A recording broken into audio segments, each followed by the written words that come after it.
신명기 19장 1절에서 14절까지 한 절씩 교독하겠습니다. 내 하나님 여호와께서 이 여러 민족들을 멸절하시고 내 하나님 여호와께서 그 땅을 내게 주심으로 내가 그것을 받고 그들의 성읍과 가옥에 거주할 때에 내 하나님 여호와께서 네게 기업으로 주신 땅 가운데에서 새 성읍을 너를 위하여 구별하고 내 하나님 여호와께서 네게 기업으로 주시는 땅 전체를 세 구역으로 나누어 길을 닫고 모든 살인자를 그 성읍으로 도피하게 하라. 살인자가 그리로 도피하여 살만한 경우는 이러하니 곧 누구든지 본래 원한이 없이 부지 중에 그의 이웃을 죽인 일, 가령 사람이 그 이웃과 함께 벌목하러 삼림에 들어가서 손에 도끼를 들고 벌목하려고 찍을 때에 도끼가 자루에서 빠져 그의 이웃을 맞춰 그를 죽게 함과 같은 것이라. 이런 사람은 그 성읍 중 하나로 도피하여 생명을 보존할 것이니라. 그 사람이 그에게 본래 원한이 없으니 죽이기에 합당하지 아니하나 두렵건대 그 피를 보복하는 자의 마음이 복수심에 불타서 살인자를 뒤쫓는데 그 가는 길이 멀면 그를 따라 잡아 죽일까 하노라. 그러므로 내가 네게 명령하기를 새 성읍을 너를 위하여 구별하노라.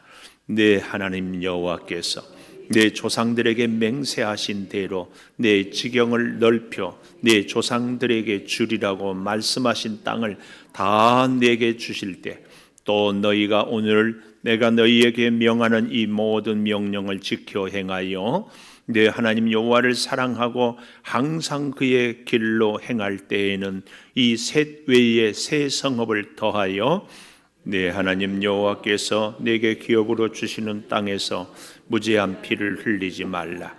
이같이 하면 그의 피가 내게로 돌아가지 아니하리라. 그러나 만일 어떤 사람이 그의 이웃을 미워하여 엎드려 그를 기다리다가 일어나 상처를 입혀 죽게 하고 이 한 성읍으로 도피하면 그 본 성읍 장로들이 사람을 보내어 그를 거기서 잡아다가 보복자의 손에 넘겨 죽이게 할 것이라. 내 눈이 그를 긍휼히 여기지 말고 무죄한 피를 흘린 죄를 이스라엘에서 제하라. 그리하면 내게 복이 있으리라. 내 하나님 여호와께서 내게 주어 차지하게 하시는 땅 곧 내 소유가 된 기업의 땅에서 조상이 정한 내 이웃의 경계표를 옮기지 말지니라. 아멘. 오늘 또 새벽을 깨우는 은송아, 너는 참 대견하다. 엄지척 변함없이 새벽 제단을 지키는 집사님 참 훌륭하십니다. 참 훌륭하십니다. 이 모든 것이 주님의 은혜입니다. 아멘. 방송실에 부탁해서 이렇게 인사할 때는 영상을 여러 번 찍으라고 했어요. 잘 해야 돼요. 활짝 웃고 이렇게. 오늘 제목을 이 3절에 보니까 이런 말씀이 나와요. 하반절에 모든 살인자를 그 성읍으로 도피하게 하라. 오늘 제목 도피하게 하라. 도피성에 대한 이야기입니다. 도피성. 결론부터 말하면 도피성은 우리 예수 그리스도를 상징하는 겁니다. 어떤 죄인도 예수 그리스도께 나오면 죄사함 받고 구원 얻게 되는 것을 말씀하고 있다. 그 말씀입니다. 이 도피성에 대한 얘기를 지금 하고 있는데 첫째로 7절에 보니까 그 도피성은 너를 위하여 구별하라. 또 2절 마지막에도 보면 새 성읍을 너를 위하여 구별하라. 이렇게 도피성은 누구를 위하여? 바로 우리 자신을 위하여. 우리 자신을. 그래서 하나님께서 우리에게 도피성을 약속을 하고 도피성 제도를 말씀하는데 3절에 보니까 내 하나님 여호와께서 네게 기업으로 주시는 땅 전체를 세 구역으로 나누고 기업으로 주시는 땅 전체를 이 말씀입니다. 그러니까 하나님이 가나안 땅을 이스라엘 백성에게 주면서 그 모든 땅에 꼭 잊지 말 것은 도피성을 두라는 얘기. 도피성. 이 도피성을 두는데 더욱 중요한 말씀이 여기 3절에 잘 보니까 바로 그 아래에 길을 닫고 모든 살인자를 성읍으로 도피하게 하라. 이 길을 닦는다. 지금이야 뭐 아스팔트로 막 쫙 뚫으니까 그렇기는 하지만 그래도 요즘도 폐이잖아요. 그 옛날에는 그 길을 하는데 비가 와서 웅덩이가 생기거나 혹은 수풀이, 요즘 우리 양주에도 보면 참 제가 감사한 게 길에 이렇게 잡초가 우거지면 다 깎아내요. 애초기로. 그런 일들을 끊임없이 잘 닦고 또 닦고, 또 그뿐만 아니라 이 이스라엘 백성들에게 있어서 이정표, 이리 가면 양주로 가고 이리 가면 의정부로 가고 하는 길 이정표가 있잖아요. 그 이정표 중에서 가장 큰 이정표가 도피성 가는 길이에요. 그래서 어떤 사람도, 우리나라도 보면은 어떤 데 가면은 한국말 써 있고 미국 영어 써 있고 뭐 일본어, 중국어 써 있는 것처럼 어떤 심지어 이방인이라도 다 이렇게 찾아갈 수 있도록 도피성은 어디서나 볼 수 있도록, 그리고 이 전국을 세 지역으로, 또 사실은 나중에 보면 알겠지만 요단강을 건너서 요단의 서편에까지도 세 개. 그래서 도피성은 이스라엘 전체의 요단강을 중심으로 동편의 세 성읍, 서편의 세 성읍, 이렇게 잘 돼 있어. 그래서 언제든지 누구든지 급하게 위험할 때는 도피성을 찾아가는 길을 잘 볼 수 있도록 해 주셨다, 그 얘기입니다. 그래서 오늘 우리가 참 이 말씀에서 너를 위하여 구별했는데 특별히 가슴에 새길 것이 길을 닦는다는 이 말씀. 오늘 우리가 이 땅에 살면서 도피성 되시는 예수님께 나아가는 길을 우리는 잘 닦고 또 닦고, 그래서 우리를 통하여서 예수님을 모르는 사람들이 주님께 나아오는데 그 길을 잘 닦는 우리들이 꼭 돼야 할 줄 믿습니다. 우리의 인격을 다듬어야 돼요. 우리의 언어를 다듬어야 돼요. 우리의 삶을 다듬어야 돼요. 우리의 관계, 특별히 인간 관계를 잘 다듬는 것이 바로 길을, 도피성 가는 길을 닦는 것이다, 그 말이에요. 사랑하는 여러분, 정말 오늘 또 우리가 기도할 때에 저는 오늘 이 말씀을 묵상하면서 길을 닦는다, 이걸 왜 이렇게 강조했는가. 우리가 참 구원의 길, 주의 은혜의 길을 우리가 잘 닦아서 세상에서 하나님을 모르고 혹은 믿다가 낙심한 우리의 이웃 형제들이 정말 도피성 되시는 예수님께 잘 나아오게 하는 그런 사명을 우리가 감당해야 될 줄을 믿습니다. 두 번째로는 그렇기 때문에 여기 10절에 보면은 이런 말씀이 나와요. 내 하나님 여호와께서 내게 기업으로 주시는 땅에서 무죄한 피를 흘리지 말라. 두 번째, 무죄한 피를 흘리지 말라. 이 무죄한 피를 흘리지 말라는 얘기는요, 이런 말씀입니다. 4절에 보니까 살인자가 그리로 도피하여 살 수 있는 경우는 이러하니 곧 누구든지 본래 원한 없이 부지중에 그 이웃을 죽인 일, 가령 하면서 5절에 예를 들고 있어요. 이웃과 함께 서로 친하고 가까운 사이니까 나무하러 벌목하러 가서 손에 도끼를 들고 벌목하다가 하필이면 세상 말로는 참 재수없게 도끼를 휘둘렀는데 도끼 날이 그만 자루에서 빠져서 뒤로 날아가는데 하필이면 같이 나무하러 갔던 사람의 머리를 맞춰가지고 죽게 했을 경우, 그 얘기예요. 그 얘기. 그런 사람은 도피하여 5절 마지막에 생명을 보존할 것이다. 생명을 보존할 것이다. 오늘날에도 이런 경우가 참 사회가 복잡해. 예를 들어 대표적인 경우가 교통사고. 의도하지 않았지 않습니까? 갑자기 어린아이가 뛰어든다든지, 한 3주, 아니 한 달 정도 됐나?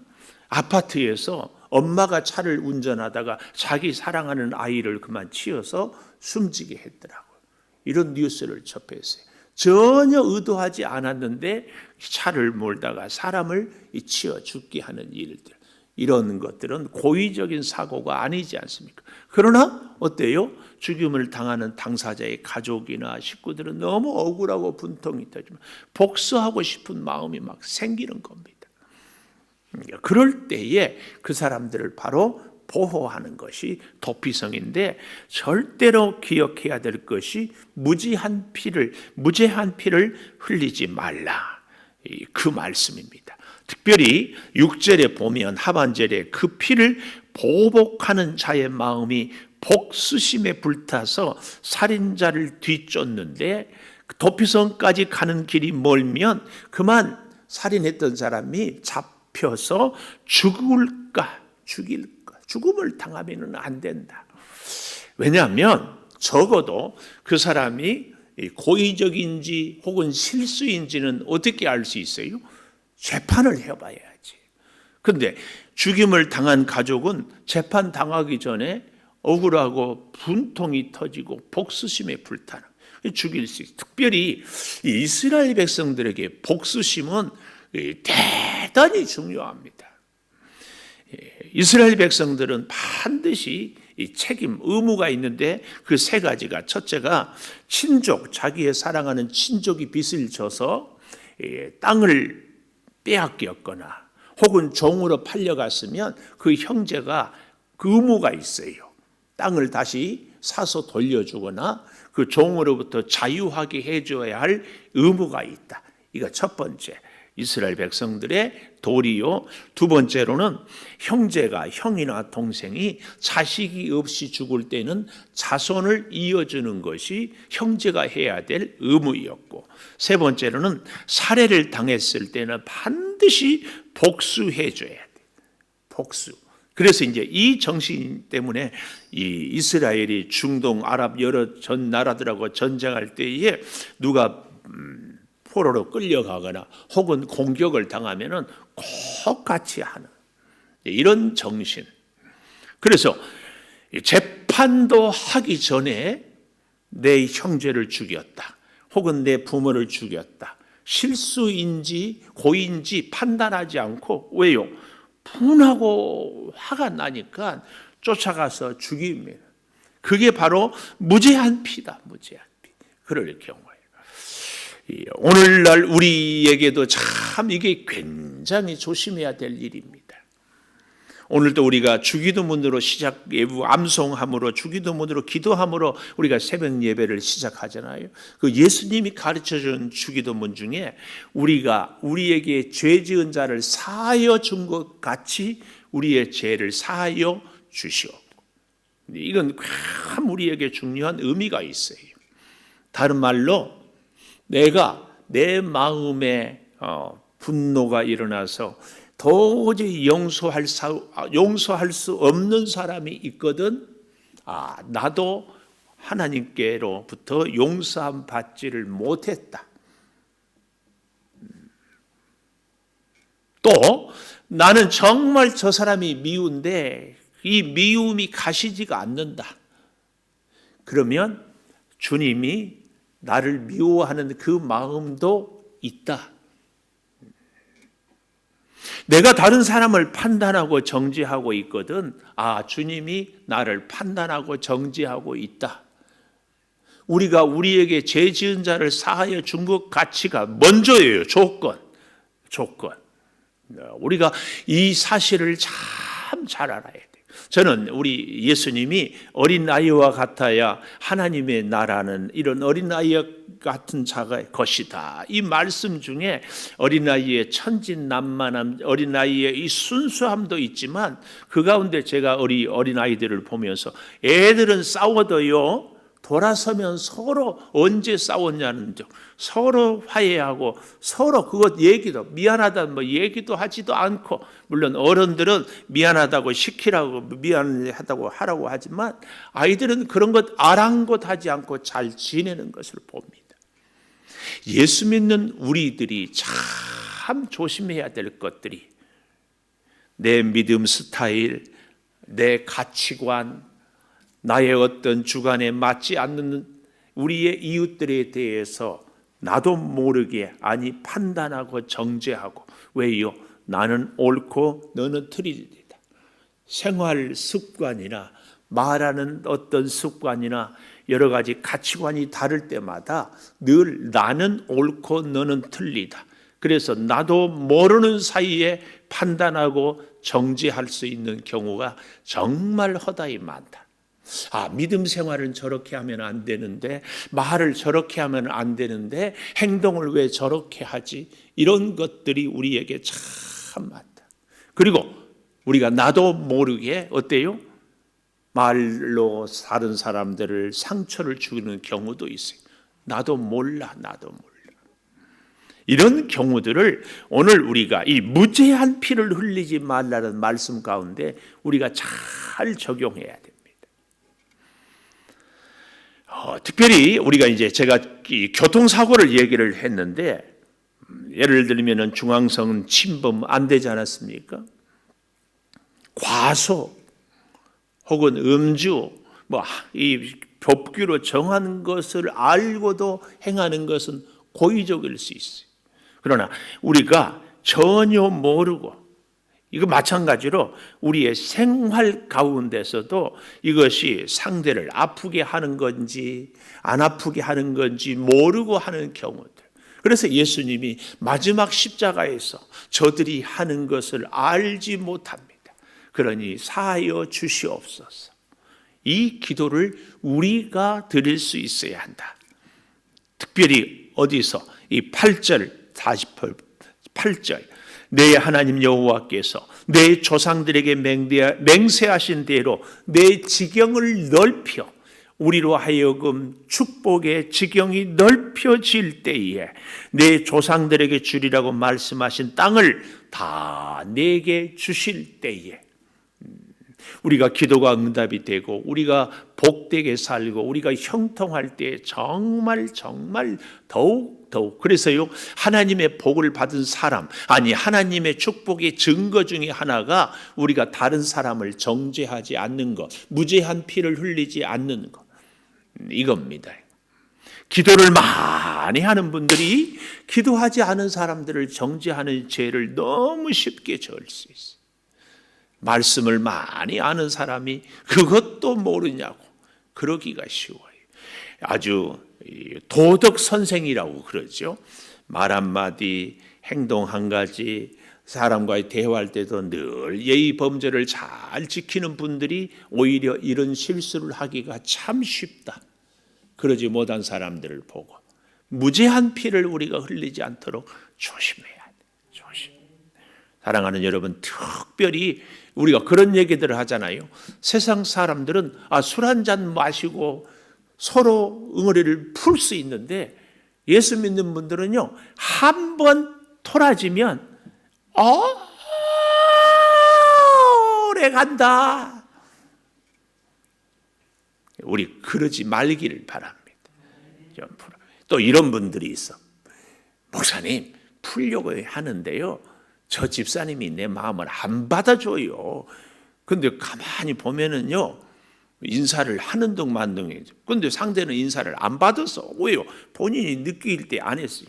나는 화해를 청했다고 하지만 상대는 화해를 청한 것을 느끼지 못하는 거예요. 근데 이런 서로 간의 오해, 제가 없는 얘기 한다고요? 우리 교회 안에 있어. 다른 얘기 할 것도 없어요. 우리 교회 안에 정말 무죄한 피를 흘리지 말라. 무죄한 피. 이렇게 얘기하면은 머릿속에 아이고, 오늘 그 집사님이 와서 꼭 드려야 되는데 녹음이라도 음성이라도 들었으면 좋겠다, 이런 생각이 들거든. 내 자신이 그 사람이구나. 또 아멘 안 하네. 꼭 기억해야 돼요. 정말. 우리가 누구도 사실은 이 무지한 피를 흘리는 것에서 자유할 수 없습니다. 가정에서도 남편과 부부 사이도 부모와 자녀 사이도 다 항상 나는 잘한다고 생각하거든요. 나는 절대 그렇지 않습니다. 생각 없이 한마디 했던 그 말이 상대에게는 비수가 되는 경우도 있어요. 제가 가끔 우리 교회 식구들한테 이제 그런 이렇게 얘기할 때가 있어요. 왜 권사님 저보고 비웃으세요? 근데 비웃지 않았거든요. 내가 느낄 때는 그 웃음이 저를 조금 이렇게 기분을 묘하게 할 때가 있어요. 저만 그렇게 느끼겠습니까? 그렇지 않지. 그래서 늘 제가 귀에 못이 박히도록 저 모습이 내 모습이다. 진짜 생각하고 또 생각해. 무죄한 피를 흘리지 말. 그러나 세 번째 11절에 보면은 만일 어떤 사람이 이웃을 미워하여 엎드려 그를 기다리다가 상처를 입혀 죽게 하고, 이건 뭐예요? 고의적인 살인. 고의적인 살인을 하는 사람은 12절에 사람을 보내어 잡아다가 보복자의 손에 넘겨 죽이게 할 것이라. 13절 내 눈이 그를 긍휼히 여기지 말고 무죄한 피를 흘린 죄를 이스라엘에서 제하라. 그리하면 내게 복이 있으리라. 신명기는 축복의 DNA, 축복의 디자인이라고. 하여튼 틈만 나면은요, 이 신명기는 이 복을 얘기하고 있어요. 누가 복을 받는다고요? 이스라엘에서 악을 제거하며. 오늘 우리가 복을 받을 수 있는 비결이 바로 이런 부분들이에요. 그래서 무죄한 피를 흘리지 않고 고의적인 것들은 제거하는 거. 오늘 내 안에서 남을 아직도 섭섭하게 생각하고 미워하고 판단하고 정죄하는 내 스타일이 아니어서 정말 가까이 하고 싶지 않은 그런 마음들이 있거든. 그게 나의 축복을 가로막고 있는 장애다, 장애. 왜 내가 복을 못 받고 있는가? 아직도 내 마음에 응어리가 풀리지 않고 있어서. 하나님이 복을 주면 응어리 풀리지 않는데, 복을 주면 내가 옳은 줄 알고 더 미워할 텐데. 그러니 하나님이 복을 줄 수 없지. 혹 우리 자신이 복을 받지 못했다고 생각이 되거든. 이 문제가 아직 해결되지 않은 것 아닌가? 제 설교가 너무 무겁습니까? 엄마 어제 저녁부터 이상하게 약속하고 온 것 같아요. 아멘도 안 하고 표정도 딱딱하게 굽고. 하여튼 잘 생각해 보십시오. 이 복이 있으리라 이 말씀 가운데 왜 그러면은 악을 제하면 이 말씀의 적용을 내 안에 다른 내 마음에 안 든 사람들에 대해서 판단하고 정죄하는 그 마음이 남아 있으면, 응어리가 아직 있으면 내가 복을 받지 못한다. 이렇게 적용을 할 필요가 꼭 있다. 근데요, 저는요, 오늘 본문을 준비하면서 깜짝 놀랐어요. 두 번째와 세 번째 순서가 바뀌었지 않았다는 거. 두 번째가 뭐예요? 무죄한 피를 흘리지 말라. 세 번째, 고의적인 살인자는 죽여라. 두 번째가 세 번째로 오고 세 번째가 두 번째로 갔으면 어떨 뻔했어요. 하나님은요, 적어도 이 본문을 보니까 하나님의 공의를 세우는 것보다 더 먼저가 하나님의 사랑이에요. 저렇게 하면 안 돼. 저것은 문제야. 우리가 누구를 판단하고 공의를 세우는 것보다 먼저 사랑이 먼저다. 이거. 이 순서를 우리가 놓쳐서는 안 됩니다. 저 사람이 틀리건 잘못했건 그래서 내가 판단하고 정죄하는 것보다 무죄한 피를 흘리지 말라. 재판하기 전에는. 이게 무슨 얘기예요? 예수님 앞에, 하나님 앞에 가서 내가 잘못됐는지 저 사람이 잘못됐는지 판단은 하나님이 하는 거예요. 내가 뭐라고 저 사람 저러면 안 된다고 이렇게 판단할 수 있냐고.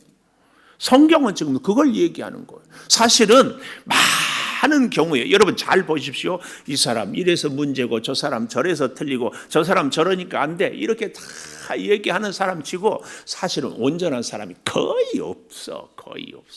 그래서 우리 목사들도 설교가 굉장히 조심스럽고 두려운 게 바로 그런 부분이에요. 자꾸 윤리 도덕을 강조하고 자꾸 판단과 정죄를 하고. 그런데 설교의 핵심은 하나님의 은혜 아니겠습니까? 이거 참 우리가 예수님이 뭐라고 그랬어요? 어느 성읍을 가든지 가자마자 뭐 해라? 복을 빌어라.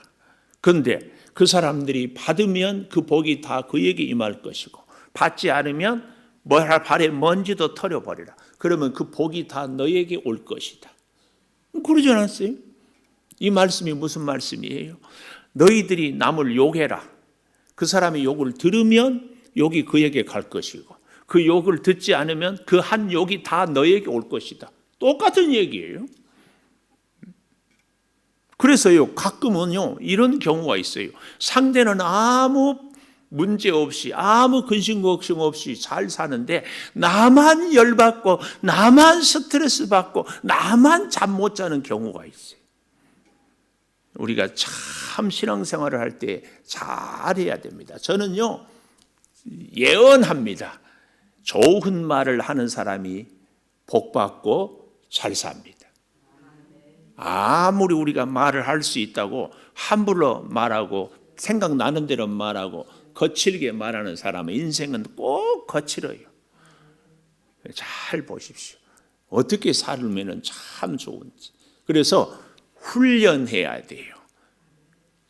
판단은, 재판관은 하나님. 우리는 절대로 내가 저 사람 잘했다 못했다 그런 자격이 없어요. 오직 우리는 뭐 할 자격만 있다? 사랑할 자격만 있어요. 사랑할. 아니 사실은 내가 문제가 많고 내가 틀렸고 내가 고쳐야 될 부분이 있는데 나는 모르고 자꾸 다른 사람만. 여러분, 그래서 거듭거듭 부탁드려요. 이 사람도 문제고 저 사람도 문제고 저러면 안 되고 이런 것만 자꾸 보이거든. 내가 문제다. 내가 지금 무지한 피를 흘리고 있고. 아니, 하나님은 저 사람을 사랑하고 하나님의 자녀를 삼고 하나님이 기도를 들어주시고 하나님이 복을 주는데, 내가 뭐라고 저 사람을 판단하고 저 사람을 정죄하고 저 사람에 대해서 비난하고 저 사람 때문에 기분 나쁘고 그러냐고. 무죄한 피를 흘리지 말아라. 무죄한 피. 절대 이 순서를 놓치지 마십시오. 꼭 기억하셔서 우리의 입술이 항상 축복을 선포하고, 우리의 입술이 항상 사랑을, 우리의 시선이 항상 아름다운 모습을 바라보고, 우리의 귀가 은혜로운 말씀을 듣고 살아갈 수 있어서, 그렇게 살아가는 것이 오늘 말씀했잖아요. 너를 위하여. 그게 너를 위하는 거다. 너를 위하여. 기도하겠습니다. 도피하게 하라. 너를 위하여 구별해라. 귀한 말씀을 가슴에 새깁니다. 하나님, 구하고 구하옵나니 무죄한 피를 결코 흘리지 않게 하여 주시옵소서. 무죄한 피를 결코 흘리지 않게 하여 주시옵소서. 우리가 나도 모르게 내 기준에 따라서 판단하고 정죄하고 비난하고 살아가고 있는 모습은 아닙니까? 하나님의 공의보다 하나님의 사랑이 먼저인 것을 우리가 꼭 기억하게 하여 주시옵소서. 우리에게 복을 받는 비결이 우리 안에 있는 악을 제거하는 데 있음을 기억합니다. 아버지, 이웃의 죄, 이웃의 악을 보고 정죄하기 그 이전에 나의 모습을, 내 자신을 돌아보고, 그래서 내가 먼저 모든 악을 제거함으로 내가 먼저 하나님의 복을 받아서 도피성에 가는 길을 잘 닦고 또 닦아서 나를 통하여서 내 이웃이 사랑하는 가족이 영원한 하나님의 천국을 소유하게 도와 주시옵소서. 거룩한 주일을 잘 준비하겠습니다. 복된 하루가 오늘이 되게 하여 주시고 5월 24일 귀한 제단을 섬기는 일꾼들을 세우려 합니다. 사람이 세우는 것이 아니라 하나님이 세움을 고백하고 인정하게 도와 주시옵소서. 아버지, 스승의 주일을 앞두고 있습니다.